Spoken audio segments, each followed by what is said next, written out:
Fidèles téléspectateurs de la Rosée matinale, bienvenue à votre rubrique Invité de la Rosée.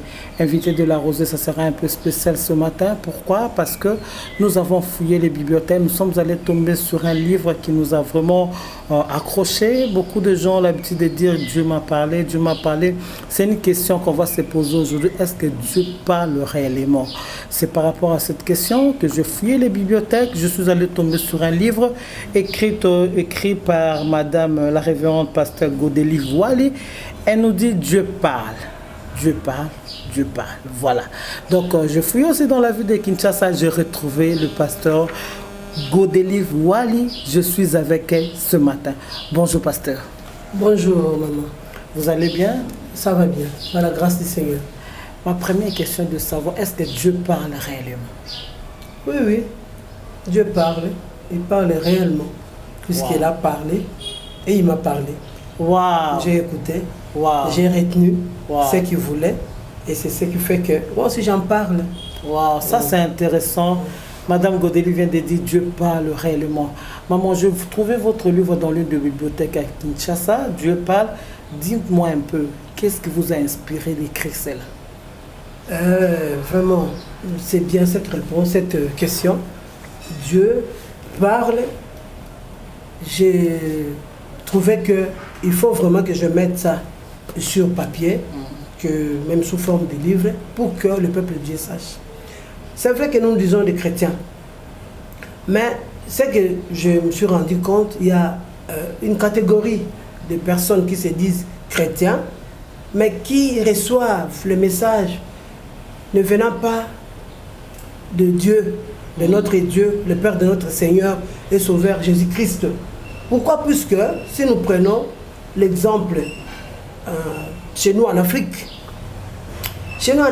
selon l'ordre de classement du monde des esprits, nous les Africains, nous parlons de nos ancêtres.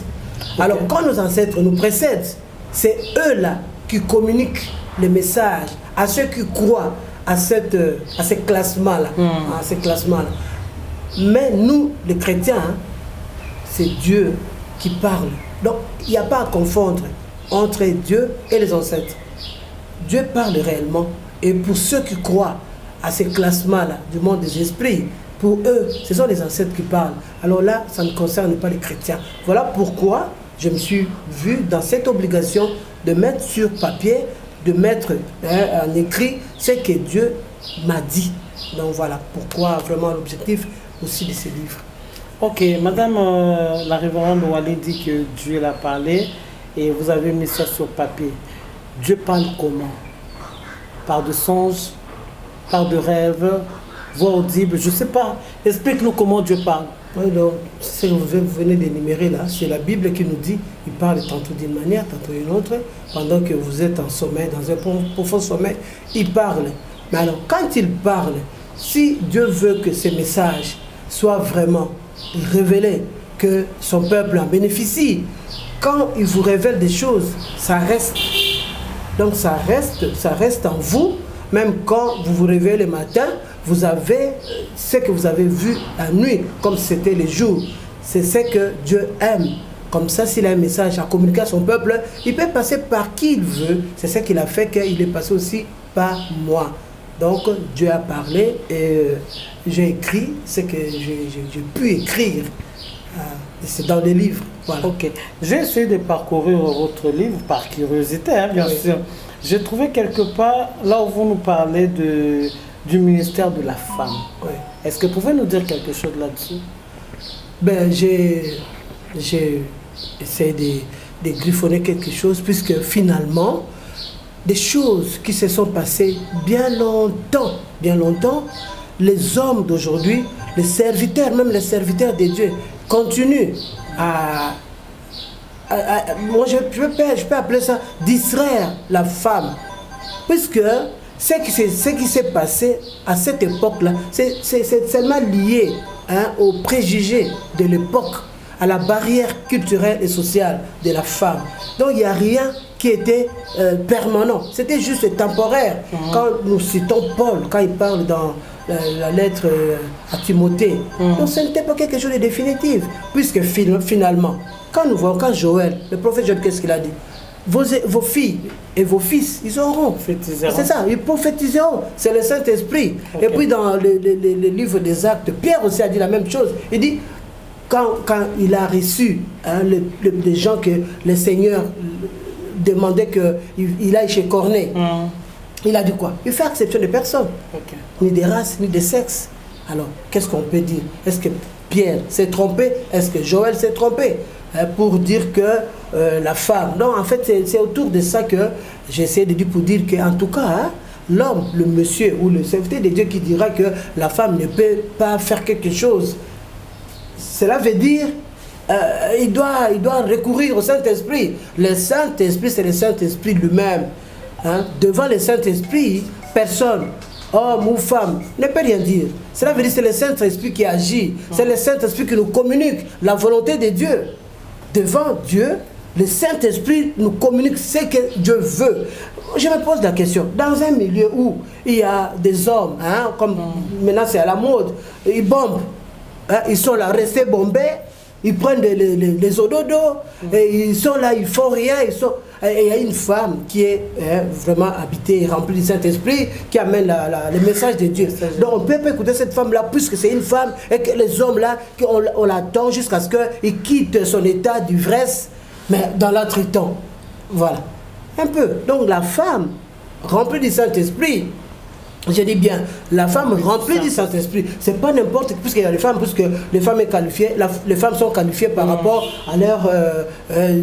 donc, ils font des histoires, des bruits, des dérangements. Mais la femme qui écoute quand même Dieu, qui reconnaît que Dieu est là, qui reconnaît que Jésus-Christ est venu pour que le monde soit sauvé, cette femme-là a un message. On ne doit pas écouter cette femme-là. C'est comme ça que je dis, il n'y a pas de débat. C'est quelque chose qui est déjà révolu. Donc voilà. Voilà quelque chose qui est déjà révolu, révérend Wally. Quand est-ce que Dieu peut parler à l'homme? Mais quand Dieu veut, Dieu parle, cela veut dire il prépare l'homme. C'est Dieu lui-même. C'est les affaires de Dieu.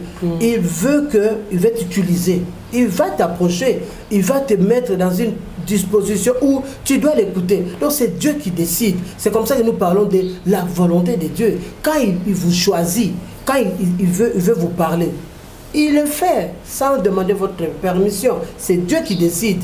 Quand il décide, et le message doit être entendu, le message doit être véhiculé. C'est ça. Quand il peut vous parler, où il peut vous parler? Donc, quand il veut, okay. Où il veut, en toi tout, c'est Dieu. Puisque lui, il est le maître de tout. Donc si je comprends bien, même pendant que vous êtes dans le sommeil, il peut vous parler. Oui, pendant que vous êtes en train de manger, okay. Pendant que vous marchez, okay. Même pendant que vous causez comme on cause là, Dieu parle par rapport à la personne qui est disposée à l'écouter. Voilà, comment est-ce que tu sauras que ça c'est la voix du Seigneur? Ben, la voix du Seigneur, c'est par rapport à quel genre de personne tu es. Puisque avec Dieu, ce n'est pas du hasard. Cela veut dire, je prends seulement un exemple. Il fait jour, le soleil se lève, chacun saute du lit, il commence par ce qu'il peut commencer, mais toi, Dieu, c'est par la grâce de Dieu. Tu reconnais que non, mais je ne me réveille pas, mais c'est Dieu qui me rend à la vie. Okay. Puisqu'il dit, il te rend à la vie, il est avec toi. Tu as cette connaissance-là, tu retiens ça. Donc ça commence déjà à ce moment-là. Pendant tout ce temps, tu sais que tu es avec Dieu, c'est toi. C'est à la personne de reconnaître que je suis avec Dieu. Puisqu'il y a dans la Bible, il y a des versets bibliques qui nous indiquent, puisque le Seigneur dit, il dit, si toi, la personne, si toi tu sais que moi, j'existe, approche-toi de moi. Et quand tu viens avec assurance, comme ça, si tu viens, tu vas obtenir ceci, tu obtiens la grâce, tu bénéficies de la miséricorde et je vais t'assister. Tu vois, donc c'est une causerie entre l'homme et Dieu par rapport à la parole de Dieu. L'homme cause avec Dieu au travers de sa parole. Donc l'esprit qui est en nous écoute la parole de Dieu, communique à l'âme et l'âme communique au corps. C'est comme ça que c'est Jean, dans sa 3e lettre, quand il parle, il dit: je souhaite que tu prospères à tous égards, comme prospère l'état de ton âme et ta santé. Donc la santé spirituelle et la santé physique. Cela veut dire par rapport à la parole. Tu as la parole de Dieu que le Saint-Esprit communique, ton esprit mange, ton esprit communique à l'âme. Tu as la guérison. Vous voyez, la guérison intérieure et la guérison physique. Et la prospérité matérielle-financière comme les gens aiment. Voilà. Voilà, nous tendons pratiquement vers la fin. Maman Wali, dis-nous, vous allez regarder notre caméra, vous allez vous adresser à nos fidèles téléspectateurs en leur disant un mot par rapport au langage divin. Bien-aimé, un peuple de Dieu, à ne pas confondre, les enfants de Dieu, tous ne sont pas des enfants de Dieu. Nous sommes des créatures de Dieu. Dieu nous a créés, certes, mais on doit devenir les enfants de Dieu. Il ne faut pas confondre quand on dit les enfants de Dieu, ils peuvent s'aimer, se marier comme ils veulent. Non, les enfants de Dieu, cela veut dire, vous reconnaissez que Dieu existe. Jésus-Christ, son Fils, est venu sur la terre pour nous enlever, pour ôter le péché dans lequel on était. On souffrait. Hein? Il est venu, il a enlevé, il a dit, il a pardonné. Il pardonne définitivement et on a le salut éternel. Il dit aussi, il a oublié. Alors ce que nous faisons, quand on se demande, quand je piétine ma fille ici, je demande pardon. Le pardon que je lui demande, ça c'est ce que le Seigneur veut. Je me réfère du pardon que j'ai reçu.